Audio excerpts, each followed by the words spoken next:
आशीष Arora sir ने, जिसका इनका चैनल है स्टडीफाइड, ये देश के सबसे बड़े मैथ के टीचर हैं, जिन्हें सबसे ज्यादा सिलेक्शन देते हैं।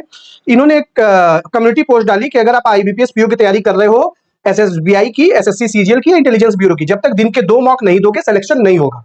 यानी यहां ये मेरी बात से एग्री कर रहे हैं कि जो मैं कहता हूं कि जब तक आप रोज मॉक नहीं दोगे तब तक आपका सिलेक्शन नहीं होगा, क्योंकि प्री में आपका नंबर नहीं कम पड़ता, आपका नॉलेज कम नहीं पड़ता, टाइम कम पड़ जाता है, और टाइम मैनेजमेंट आपको ऑनलाइन मॉक टेस्ट देने से आएगा, लैपटॉप और माउस के साथ।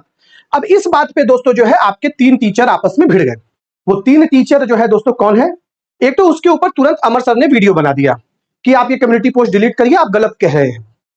जबकि वो ये बात इंडिया का हर टीचर कहता है कि मॉक टेस्ट देना जरूरी है। अमर सर बस इसके विरोधी हैं, वो कहते हैं कि मॉक टेस्ट मत दो, टॉपिक वाइज प्रैक्टिस करो। तो टॉपिक वाइज प्रैक्टिस तो हम लोग क्लास 1 से कर रहे हैं ना, मैथ टीचर बताते हैं, उसके सारे 20 क्वेश्चन हम लोग सॉल्व करते हैं, वो प्रैक्टिस तो हम लोग बचपन से कर रहे हैं, उसे मॉक टेस्ट नहीं कहा जाता, इसको मिक्स मत करिए, है ना। दूसरी बात कि इस पर जो है लर्निंग कैप्सूल ने अमर सर के वीडियो पे कमेंट किया। लर्निंग कैप्सूल भी देश में सबसे ज्यादा सिलेक्शन देने वाले टीचर है, हर्षल सर, जो मैथ के बहुत बड़े टीचर है, आईआईटी बीएचयू से उन्होंने पढ़ाई करी है, वो भी मैथ के बहुत बेमिसाल टीचर है, बहुत ज्यादा सिलेक्शन देते हैं, बहुत तेजी से उभरते हुए हैं।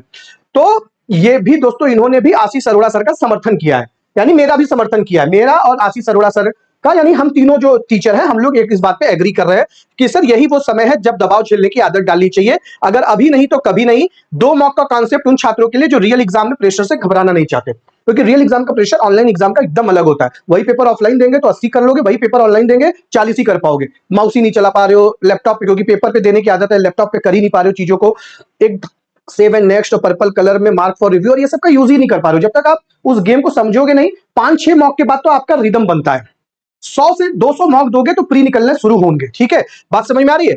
जनवरी से मई तक का वक्त कॉन्सेप्ट क्लियर करने का था, लेकिन अब वो दौर जा चुका है, अब वक्त है स्पीड ऑफ परफॉर्मेंस को असली ऊंचाई देने का है।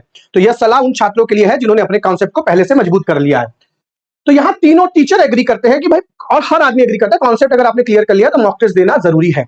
अब अगर आपका सिलेबस इनकम्प्लीट है तो जाहिर सी बात है कि आप प्रैक्टिस करोगे, ये बात अमर सर बोलते हैं, लेकिन ये एक्सट्रीमिज्म है कि आप किसी एक ही बात को बोल रहे हैं, गौतम बुद्ध का मार्ग मध्यम मार्ग, केवल एक ही चीज सही नहीं है। आप प्रैक्टिस भी कराइए बच्चों को कि भाई subject wise, topic wise, syllabus नहीं कंप्लीट है, प्रैक्टिस करो, लेकिन मॉक टेस्ट की भी इंपॉर्टेंस है दोस्तों, क्योंकि मॉक टेस्ट से आपका इंग्लिश रीजनिंग भी तो है, इंग्लिश रीजनिंग मैथ, ये तीनों जो आपका क्लियर होता है वो आपको मॉक टेस्ट देने से, कहां मैं गलती कर रहा हूं, कहां मैं ज्यादा टाइम ले रहा हूं, कहां मेरी स्ट्रेटजी गलत हो रही है, ये सब मॉक टेस्ट से ही आता है।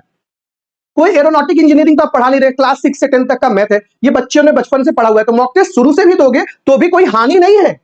जैसे ये लोग दिखाते हैं कि बहुत हानि है, ऐसा कोई हानि नहीं है मॉक टेस्ट देने से। मॉक टेस्ट का समर्थन हर आदमी कर रहा है, मॉक टेस्ट नहीं दोगे तो सिलेक्शन नहीं होगा, ये बात मैं आशीष अरोड़ा सर से और हर्षल सर से एग्री करता हूं। Thank you so much.